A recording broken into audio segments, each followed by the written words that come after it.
Hey gang, today's show is brought to you by Blood Punch. Blood Punch, it's an independent movie made by an old friend of mine, Eddie Gazalian, and it's great. 3 people pull off a drug score and head to a cabin, and that's when things get crazy. It's supernatural, it's suspenseful, and it's really, really funny. Blood Punch comes out on September 1st on iTunes and all major VOD platforms, and you can pre-order now. That's Blood Punch. Pre-order now. Let's get to the show.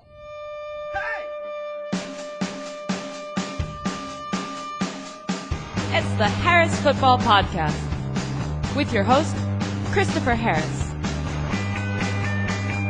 All right.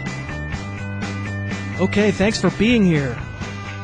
Excited to get going, not even waiting for the song to be... There, it's gone. It's gone now. Hey, thanks for being here. I am Chris Harris. This is the Harris Football Podcast. There's your draft coming up. Are you starting to get psyched this weekend and next weekend? In just a couple weeks' time, we're going to have our teams, and we'll be waiting for Steelers-Patriots just 2 weeks from tomorrow, Steelers-Patriots. Phew. But the preseason's really long, right? You got to pace yourself. It's pretty easy to talk yourself into and out of, like, every single player in the known universe. It's even easier to get swayed by every fart and whistle. And there it is. I said fart and whistle again. It comes from some camp body. No, gang, I'm not drafting Jared Hayne, the Australian rugby player. No, gang, I'm not drafting Zach Zenner. No, gang, I'm not drafting Chris Harper or Rashad Ross. Now, I'm just a caveman. But even I know that's not a good idea. Today's kickoff. It is Bust Day here on the show. After a brief bit of injury news, I'll go through 5 players I think will bust in 2015. We'll have a mailbag and a voicemail, and then Mike Clay of Pro Football Focus will be back on the program to go through some of his busts for this season. Always love having Mike on. Now, you've heard me talk about DraftKings.com, but I swear to you, I was a player on DraftKings before they were a sponsor of this show. It's not that I don't love my commissioner-style leagues. It's just that playing on DraftKings is a different kind of challenge. Can I look at every player in the NFL and pick out the guys who'll have the best weeks this week and fit them under the salary cap? It's a great challenge, and it doesn't hurt that in week 1 this year, DraftKings has a contest where the winner will win $2 million, and second place will win $1 million. It's only the biggest fantasy sports contest ever. If you ever thought about playing and you want to help the little podcast that could, now is the time. We're just 2 weeks away from the regular season. Go to DraftKings.com and enter the promo code Harris. It helps keep the podcast free. Plus, it gets you a free entry. That's right, a free entry to maybe win $2 million. Head on over right now, DraftKings.com, promo code HARRIS. Injury news. Well, the name that has hearts fluttering right now is Mike Evans. If you watched Monday Night Football, you saw Evans leave with a hamstring strain, and the Bucs have announced he's done for the preseason. Obviously, this does inject some extra risk into Evans because we essentially have to play a guessing game. Even if Tampa says they're sure he'll be out there week 1, that isn't the gospel. You never know when teams are throwing out misinformation. But rather than panic on Evans, I'm going to choose to believe this is a buying opportunity. There will probably be a few teams in every league who wind up passing on Evans because of the risk, which, as I say, I mean, it is real. No question. I mean, it's a real hamstring strain. He's really going to miss these last 2 preseason games. But if they pass on him, I might get him a little later. I really believe in the talent. That's why I'm doing this. I'm willing to assume the extra risk. On film, we're talking about a huge human being with crazy leaping ability and very good speed. He's bound to be up and down with a rookie quarterback, but I'm not going to move him. He's still my number 24 overall player in standard scoring and number 21 in point per reception. And a brief note about the Patriots receivers. I haven't talked about their injury status. Julian Edelman and Brandon LaFell are both MIA from practice and preseason games. And, of course, New England is so secretive about injuries There's really no knowing what's actually going on with them. The scuttlebutt has been that Edelman is close to returning, and we should expect to see him play in Week 1. But LaFell's foot, the scuttlebutt says, could be more serious, which might explain why the Pats just signed Reggie Wayne. As a side note, no, even with LaFell out, I'd be hard-pressed to start Reggie Wayne in Fantasy League. He didn't seem to have much left last year. Now, I have no insight on the actual injuries here because nobody has any insight on the actual injuries here. I wouldn't be surprised if LaFell himself has to check with Bill Belichick before he can decide how much his foot hurts. I have LaFell 96th overall in a standard league, so like a 9th round pick. Clearly that's not a pick I feel great about making if he's starting the year on the PUP list, so I may consider lowering him before this weekend, but it's not such a high pick that it's a huge risk, and I think he'll be back, but obviously kind of guessing. Edelman, I'm hanging loose on him at number 45 in a standard league, and maybe a round higher than that. I have him 31 in a PPR. I mentioned off the top we're sponsored by Blood Punch, and I just like saying it that way. It's a super fun independent movie from one of my oldest friends. It's one of those mind bleep movies. Can I say mind bleep? You know what I mean by that? That experience you have when you're sure you know what's happening, and all of a sudden you're like, what just happened? It's really fun, and you can pre-order it now from iTunes or any video-on-demand site. Blood Punch comes out on September 1st, but the way these things work these days, we're trying to get a little bit of buzz rolling so we can manipulate the system. But hey, that's all right. You know how much the system is stacked against the little guy. After all, you're a fan of the little podcast that could. So if my talking about Blood Punch has convinced you to see it, and we really should see it, please pre-order it now. It'll really help. That's Blood Punch. Please pre-order now on iTunes or any VOD streaming service. All right, so now let's get to some busts for 2015. And it's really not in my nature to pound a table with my shoe and say, these guys stink. And how many fantasy football podcasts do you listen to with Nikita Khrushchev references? And I'm not going to tell you that any of the following 5 players are bad. What I'm telling you is that based on where you have to draft them, I think you'll be disappointed. That's all. They're not the worst players in the NFL, but they're bad draft day values. Exempt from this list are Victor Cruz and Justin Forsett. I'm pretty sure if you guys have been listening to this show pretty regularly, you know I think each of those guys is going too high, so they're exempt. As my buddies at Film Spotting would say, they're in the penalty box for today. And I should mention that for the sake of today's discussion, I'm using fantasyfootballcalculator.com for average draft position because it is up to date with what the market is thinking, what the public is thinking of players right now. So let's count them down. My number 5 bust for 2015 is Andre Johnson. I love his career. I think he probably belongs in the Hall of Fame and will certainly get there if he wins a ring in Indy. But what I saw from him on tape last year scared me. The separation down the seam wasn't there anymore. Of course, you can't really know what was going on with a player. Maybe he was hurt. But AJ is 34 now, so slowing down with father time, as it were, is also an option.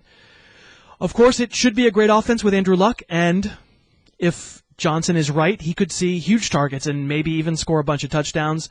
But he's going 40th overall, 16th among wide receivers. That makes him a 4th-round pick in a 12-team league. I admit, he's got the upside to go 1,310, but what if he's Reggie Wayne from last year? Wayne played 15 games and had 800 yards and 2 touchdowns. Point is, it's way too rich for my blood. Even though I'm hopeful that Johnson will be good. I like him as a player. I loved him in his heyday. I have him at number 24 among receivers, so I'm waiting on him until the 6th round or so. It's not an egregious price, but it's not one I'm willing to pay. I think there's bust potential there. Number 4 on my bust list is Martavis Bryant, and that one pains me. I think his ceiling is astronomical. Plus, I do not listen to what players and coaches say. I just tune it right out. I don't care that Ben Roethlisberger is talking up Marcus Wheaton. That does not matter to me. But Bryant's going also, like Johnson, in the 4th round on Fantasy Football Calculator. Wow, 4th round!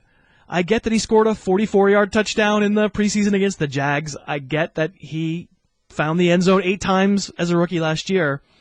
Like I said, I like the guy. But I think sanity has to prevail here, doesn't it? Bryant is going ahead of Brandon Marshall, Deshaun Jackson, Allen Robinson, and a bunch of other guys I think have clearer paths to playing time. Because the thing I noticed most from watching the Steelers receivers tape these past couple of games is, it's true, so far, Bryant is not playing in 2 receiver sets. That can change, and also, of course, listen, the Steelers played 1,068 offensive snaps last year, 709 of them with 3 or more wideouts. So there's lots of field time out there, but still, if Bryant isn't out there 30% of the time, I find it difficult to justify him as a 4th rounder. If Bryant was painful to list, the next one is absolutely brutal because, as you may remember from my conversations with cousin Josh, I absolutely believe in Brandon Cooks. I love him. But even I have to admit, his preseason production has driven his ADP too high. If I can get him mid or even early 4th, I'm totally in. I have him as my number 15 wideout. I really like him. I buy that he belongs to the Antonio Brown, Odell Beckham school of little receivers who are so quick that they can get off the line anywhere, even against bigger corners, even out wide. But right now, Cooks is going as the number 26 overall player, as the 2nd pick in the 3rd round, ahead of Mike Evans, ahead of DeAndre Hopkins. Boy, that is pricey. Listen, it's no fun if I get on here and say, Darren McFadden is totally going to be a bust this year. Can't do it. That doesn't really help you at all. It's something you already know. You feel it in your bones. So I'm not saying Cooks is going to wind up with 40 catches for 500 yards. And, that's what you might think I'm saying when I'm saying someone's a bust. But I am saying that at that price, I'm pretty suspicious that Cooks won't be the week-to-week producer you need from a late 2nd or early 3rd round pick. All right, for my last 2 busts, we start to get into actual players I'm not quite as crazy about. I'm not going to say they're terrible. They're not terrible. But I will say I'm not going to own them much this year. Number 2 is Alfred Blue. There's uncertainty about Arian Foster's injury, of course. But on Monday's show, you heard Will Carroll talk about Foster maybe coming back at the end of September or beginning of October. And if that's the case, Alfred Blue is a 6th round pick and a 12-teamer is an abomination. I roll. Yeah, I've been surprised through 2 preseason games the extent to which the Texans have decided that Blue seems to be their guy, and they haven't really given the other running backs there any kind of shot with the first team. But still, I think Blue is merely a so-so player. I've said this several times. He looks great in the uniform, but he doesn't run as powerfully as you think he should. He's not all that fast. He's a little bit stiff, a little bit upright. Basically, I don't believe that even if Foster missed the entire season, which it doesn't sound like he's going to, but even if he did, I don't think I believe that Blue would last the whole year as a no-doubt starter in Houston. And then you add the possibility that we're talking, a 4-game absence for Foster. I'm not taking Blue with number 68 overall pick. He's number 89 on my standard league list. So I think you would consider him a bust if you take him that high. Finally, we get to my number 1. And I'll take a moment and pause so you can say out loud the player you think I'm going to mention as my top bust for 2015. And no, it's not Amir Abdullah. Even though, yes, I think he's going too high. Another name, probably just talked about too much on the show. So here I go with my pause. Who am I going to say? Did you say a name? Did you say it out loud? Well, if you're a fan of trash bags, I think you know who it is. It's LeGarrette Blount, who's currently going 63rd overall, and that's with missing week 1 due to suspension. Blount is such a tease because on occasion when everything is blocked up in front of him and he hits the right hole, not always a sure thing with him, he gets enough space to actually get up to top speed, and you say to yourself, oh, holy mackerel, look at that 250-pound human being run really fast.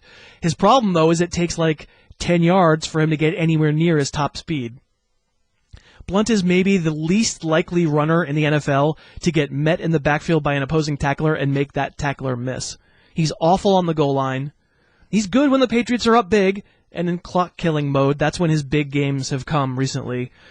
But I don't find him to be a trustworthy player week to week. He's not the guy you want to rely on. He's 81st overall for me, someone I only start considering by the 7th round. And of course, at that price, that means I'm not getting him in many leagues, which is just fine. I know some short touchdowns may be there in stretches. There'll be weeks when you go, that Harris, what a dummy. I just got 25 fantasy points out of LeGarrette Blount. And then sure enough, like back-to-back weeks, you'll get 10 carries for 23 yards. The Pats will wind up mixing and matching in the backfield like they always do.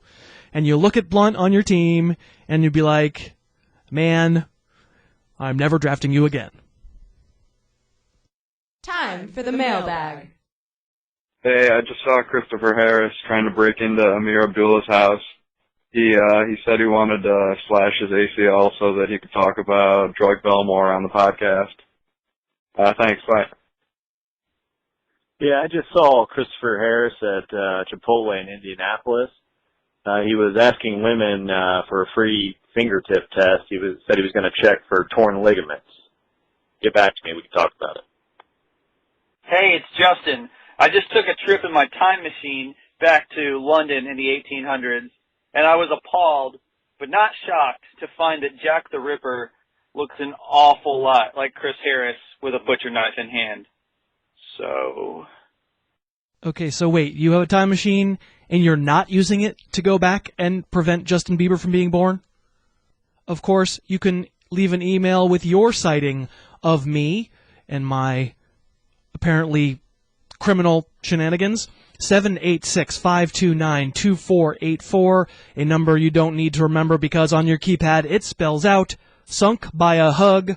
That's Sunk by a Hug. We've heard an awful lot of male voices on these voicemails. It seems to me that I know we have some female listeners asking you to join the conversation, as it were. How about some emails and tweets and such? First up, it's very pleasing to me to announce another Twitter account that we should all be following, @CrutchArgument. @CrutchArgument has its own account and spotted Harris at presidential debates passionately defending the merits of quarterback-wide receiver chemistry. I get it. That's a crutch argument. I get it. Lollygagger. I am sure I just saw Christopher Harris's face in my non-vegan butter. Okay. I think that's in reference to Donald Trump. We have similar hair. We don't have similar hair. Stop. An email from Paul Schmookler, forever known to this show as the Schmook, on going for the Harris sighting Triple Crown.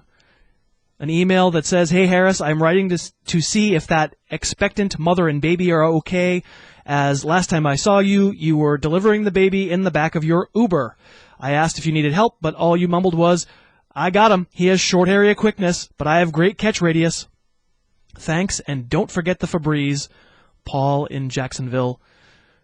He says, also, P.S., by the way, I was the punch in the jejunum tweet guy and the borrowed my edger voicemail guy. Now that I've reached the triple crown of the podcast, what do I win? And I think what you win is the thanks of a grateful nation. An email from Juan Rodriguez. Caught a glimpse of C. Harris this weekend in Amherst, Massachusetts. This one actually sounds possible, folks. Staggering his way out of the monkey bar. Nope, not possible. And then making his way over to Antonio's Pizza around midnight, not to eat, but to declare his love for Joik Bell in a pizzeria full of drunken college kids. He quickly dashed out and jumped into a waiting Uber. Strange. That is strange, especially since we don't have Uber in this backwater burg. I caught you, Juan, or whatever your name is. And finally, Nick Hammer tweets, my grandma gets mad when I stay up all night listening to your podcasts and doing mock drafts. Any advice? Hey, my advice is this show's for grandmas too. Didn't you guys hear me talking at the beginning of Monday's show? Non-toxic, grandma-friendly zone. Today's guest. And today's guest is Mike Clay from Pro Football Focus. How are you doing, Mike? I'm doing pretty good. Just got done with my show a little earlier today, and I'm excited to talk a little bit about. Actually, I'm excited to be in the passenger seat for once. Usually, I'm running the show at our daily show on Sirius XM, so it's cool to let you do the heavy lifting, if you will. Right. So people on the Fantasy Channel at Sirius XM, people should be listening on a daily basis to Mike's show. It's good stuff. I've been on it. Which is the seal of approval, let's face it. I mean, if I'm on Actually, you're the only fantasy football analyst that's been on it so far, other than myself and Jeff at PFF, so that's high praise, I'd say. It is high praise. So before I start asking you about your busts, I know you want to take me to task for one of mine, and I feel you because I like the player a lot. I just can't get behind where he's going, but you can, and it's Brandon Cooks. So correct me of my ways. Convince me I need to push him up a little higher in my ranks. Yeah, with Jordy Nelson actually out, I've bumped him up inside the top 12. So in 12-team leagues, he's a wide receiver 1 for me. He was on a pretty nice pace last year, albeit inconsistently. He was a rookie, and he's very young too. That was a little bit problematic last year, but he was playing a lot. He was getting a lot of putting up some big plays, and he looks terrific here in the preseason. And you can say all you want about preseason, doesn't matter, but you can still watch tape of a guy just like we would at the college level or in camp or anything like that and say, hey, this guy is on a different level than some other players. And, he's a first-round pick last year. They moved on from Jimmy Graham and Kenny Stills, and obviously this guy is a great bet to lead this team in targets. And, part of this is the fact that I love Drew Brees. I think his demise is overstated by a lot. If you really think he can't throw the deep ball anymore, I mean, he still did last year. So maybe he lost some steam, but he was still completing deep throws at an extremely high rate last year, and easily had the best completion percentage in the NFL, certainly the best efficiency rate. So the guy's terrific, and I think Cooks, when you combine that with Breeze, it's going to be an extremely high catch rate, and there's going to be opportunities to score touchdowns in a high volume offense that, hey, they're not just going to go run heavy out of nowhere. It's still Sean Payton, it's still Drew Brees at quarterback. And we had Mike Triplett, I believe it was, or Jeff Duncan, one of the Saints guys on the show the other day, and he said, "Hey, the moves they made were about efficiency, not volume. They're bringing in these guys to make their running game better, not necessarily to go run heavy." And it makes perfect sense. So I think he's a good bet to catch around 3/4 of his passes, and one of the few guys in the NFL, Chris, who actually has 100 catch upside. Yeah, I mean, it's hard for me not to get excited. You have to grant me, though, that he's, in the second preseason game, he's playing against Devin McCourty, which, not a corner. I think we've established not a corner.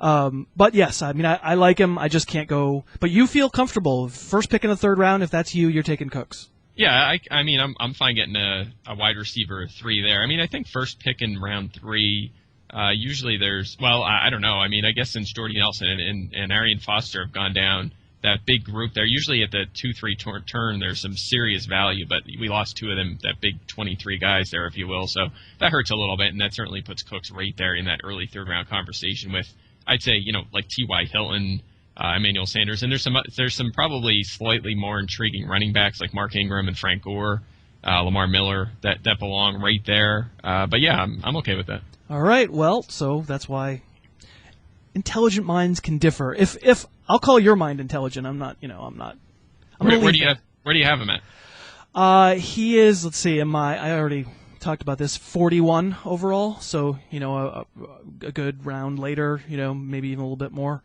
So you will not have Cook shares this year. I will not own Brandon Cooks, and it will pain me, but I just don't. If I have a choice between him and Sanders or him and Deshaun Jackson in a standard league, I'm going to take those guys.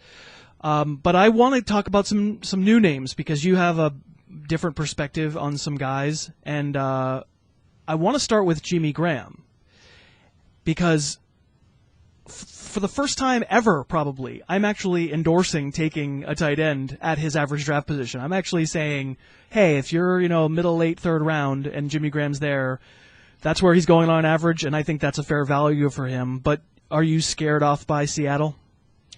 Yeah, that definitely concerns me. I mean, this guy has caught, 85-plus passes 4 years in a row, and I don't think he gets close to that this year. I think he's closer to 60, 65, maybe, 800 or so yards, 8 or 9 touchdowns, which is great. I mean, that's pretty nice production, but it's not going to be too far ahead of Travis Kelce. It's not going to be too far ahead of Greg Olsen now that Kelvin Benjamin's out of the mix there. He's going to be heavily targeted. So I think actually the Benjamin injury indirectly brought the Graham's appeal down to me. I think that Olsen jumping into that category and being available 2-3 rounds later, not to mention Kelce being available 2 rounds later, makes Graham less appealing to me in the 3rd round. So it's just really that simple. It's just the fact of, hey, Graham's ceiling might be a little bit higher than those guys, but I think it is only a little bit. I think those other guys available later are so much more intriguing. Mike Clay making the VBD argument. That is the value-based drafting argument that says, listen, I like the player, I just don't like him so much more than his cohorts, and I think when I don't have to reach for players who are close to him, and I have to reach for him, that I understand strategically what you're talking about. A player who I think I'm about fair value on as far as where they're going, but you're concerned about Mike Wallace of the Vikings joining a team with maybe a distance ball challenged quarterback and a flanker who is, potentially a target monster. Are you concerned that Wallace is just a little too up and down, maybe week to week, to be taken in, round 7, round 8? No, I don't think that's the issue. Okay. He scored 10 touchdowns last year, and actually, I did a study this year on if receiving touchdowns were more about opportunity or the ability to find the end zone.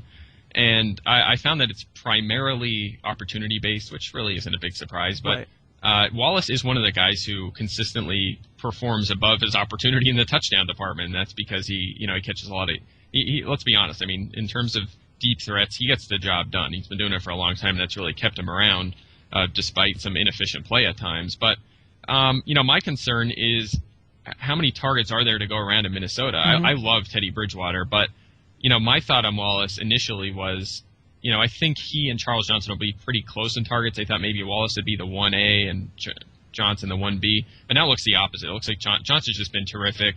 I've kind of come around on him a little bit. He's never had a wide receiver 1 season in his career to date, and he's 26, but yet, he's generating a lot of hype. But he looks fantastic in the preseason. I think he is going to be Teddy's number 1. And that leaves Wallace without enough volume. I just think it's not going to be there. He'll catch a couple long touchdowns, but to me, I was already a little low on him. Now I'm way low on him. I think this is a guy who is not a wide receiver 3, and I think I'm more comfortable with him as a mid-pack 4, we'll say. So that would put him, for you, it needs to get to what point in a 12-team draft for you to feel okay about taking Mike Wallace? Let's see, he's going in round 8. Yeah, well, the problem is I'm never going to get him. Right. There's no way. He's going, I probably have 10, 15 guys that I've seen go before him when I even think about him. I have him at 46 at wide receiver. So that's more of a back-end wide receiver 4, really. But, I'd be taking Decker. I'd take a flyer on Brashad Perriman before I would pick Wallace, because Perriman may start slow, but do I love his opportunity. Anquan Bolden, Devin Funchess, I'd take that flyer. Even Nelson Aguilar, another guy on my list, I would take before Mike Wallace. So, I just can't see it. I'm with you on that one. I'm with you on Aguilar ahead of Wallace. I have Aguilar 29 and Wallace 31. But I have Wallace 31, so obviously I'm buying in a little bit more than you are. But let's go on to Nelson Aguilar. You just always want to be, until 2014, you always wanted to be careful with rookie wide receivers because they almost never lived up to the hype. And then we, have this great year last year with Beckham and Evans and Matthews and Benjamin. And now we're expecting our rookies to be great. And it's sounding like you're not expecting Aguilar to be great. Yeah, I just worry about the Eagles offense. I mean, Jordan Matthews is going to be an every down player in the slot. I think he'll be outside a little bit more last year just in 2 wide sets, but they still, the base in the NFL is 3 wide sets. So he's going to be in the slot. And we've seen that as a constant so far with first team usage so far in the preseason. He's been an every down slot guy. But aside of him, they're rotating. Aguilar, we've seen some rookie mistakes from him. We've seen flashes. We've seen rookie mistakes. And he's not locked in as a starter. So if you draft him that early, what's he going, around 6? You're taking a guy there expecting him pretty much to play every passing down and be a regular starter. That's borderline wide receiver 2 territory. But Riley Cooper's not going anywhere. He's a good blocker. He's going to play. And on the other side, Miles Austin's behind Cooper, and then it's Josh Huff against Nelson Aguilar. And don't just give that to Aguilar. I think Aguilar wins it, but the way they've been using these guys is Matthews and Huff will be out there, and Huff and Cooper will be out there with Matthews in the slot. Then it's almost like hockey. There's a line change. Aguilar and Austin come in. And then, Zach Ertz isn't even playing right now. He's here, but he's going to be in the mix. Darren Sproles, I believe he played 6 first-team snaps the other day, or something like that. Maybe it was 8, but over half of them were with another running back on the field. So Sproles is going to play the slot as well with Murray or Matthews in the backfield. So this is a different offense than what you're used to in the NFL, and I think Aguilar, at least out of the gate the first month, is going to struggle for consistency, and that may be the case all season. They love to spread the ball around in this offense, and they want to run more. So he's not Jeremy Maclin. He's not the direct analog for the player who's going to be on the field for you for most of the season. No, I don't think so initially, and we saw Maclin fall off. He had 2 straight weeks in the middle of last season where he was the number 1 overall fantasy wide receiver. After that, I think he was like wide receiver 30, something like that. The rest of the way, as Jordan Matthews kind of picked up some steam, because then they were like, hey, we don't have to just rely on Maclin. We have other options. We get Ertz more involved. We're going to, get the ball to McCoy. You remember McCoy kind of picked it up after that first month and a half or so of the season. Of course, I mentioned Ertz, and Matthews, of course, picked up some steam too. So I think they're going to spread it around. I have Aguilar at 42. I think he's a guy that'll emerge more. He'll rise progressively in my rankings as the season goes on.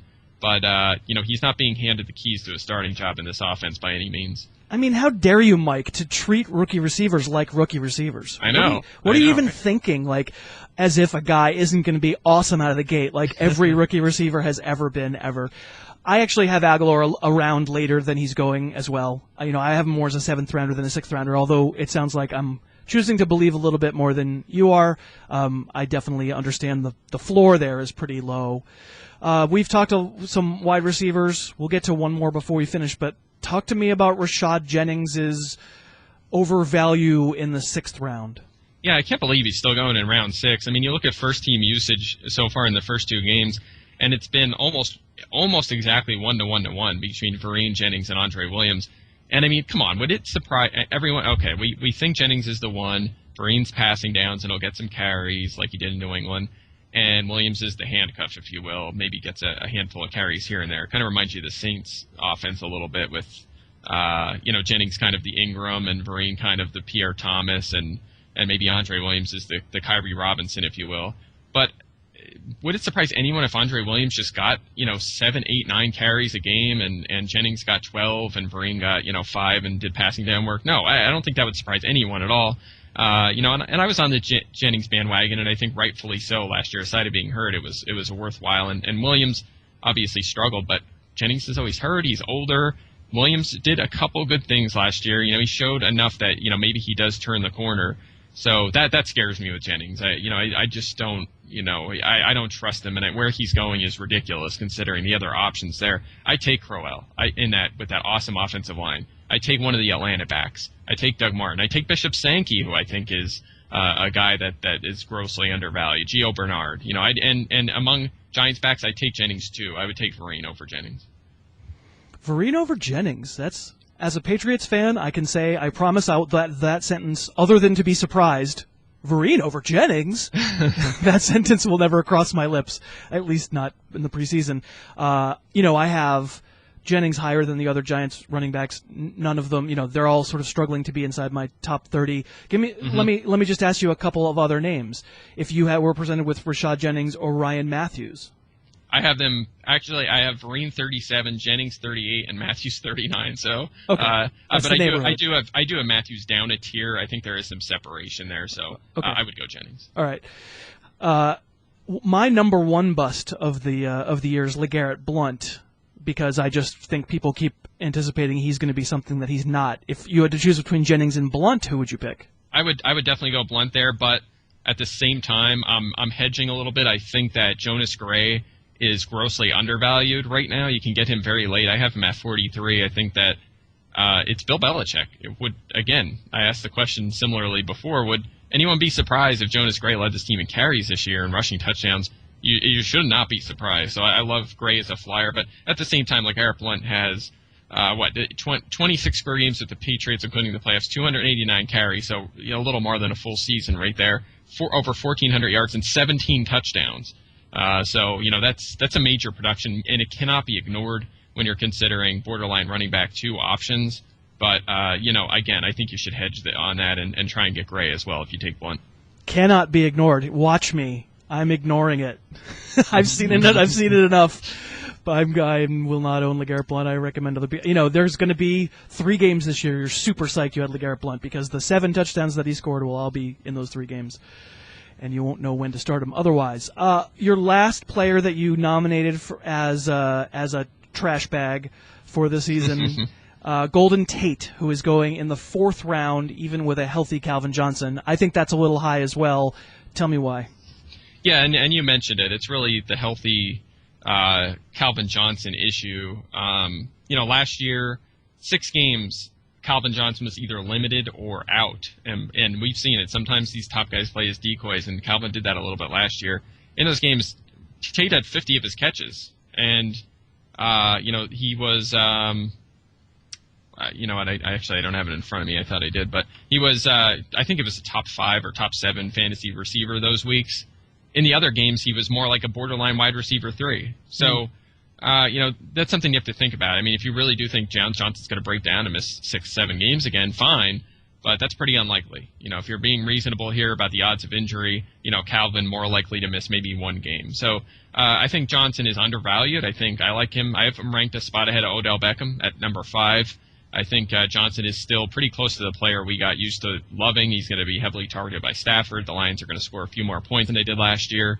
And Tate, who I don't hate. Don't get me wrong. I have him 25, and I think he's a wide receiver 2 in PPR.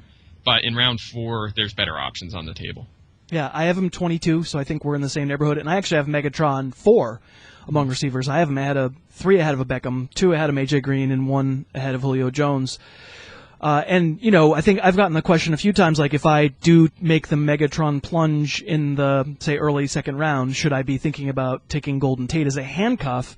And my thing is, boy, you've nailed it, Mike, because at that price you can't afford to take him as a handcuff. Right. Yeah. And you're not taking Corey Fuller as a cuff later either, so you're just aim higher, I guess, is the advice in round 4 there. That's right. Well, I think we've kind of agreed on some guys, and then we completely disagree on a couple of guys. LeGarrette Blount. Apparently I'm going to go to my grave not liking. Like, I don't know LeGarrette Blount. I'm sure he's a perfectly nice human being. I just don't. I don't think he's any good at football. And I'm with you. And like we know Bill Belichick's act. All you need to do is make one little mistake, not look good in 1 game, and you can be Jonas Gray after the Colts game last year, right? Right, and we were sure that it seems like at various times this offseason we were positive James White was the passing down back, and then we were positive it was Travis Cadet, and then this last game Blount plays 1st and 2nd down, comes off the field, and who goes in but Deion Lewis? Yeah, so we have no clue what he's going to do, and that's why I love a guy like Jonas Gray late. I think that's a fine flyer. But we talked about our bust here, and I didn't even mention Dwayne Allen or Gio Bernard. I mean, Dwayne Allen, I wrote an entire article about him coming into the offseason about how he was a must-avoid guy. So, I guess I got some credit there for a while for not even mentioning him, but now I did, so I kind of...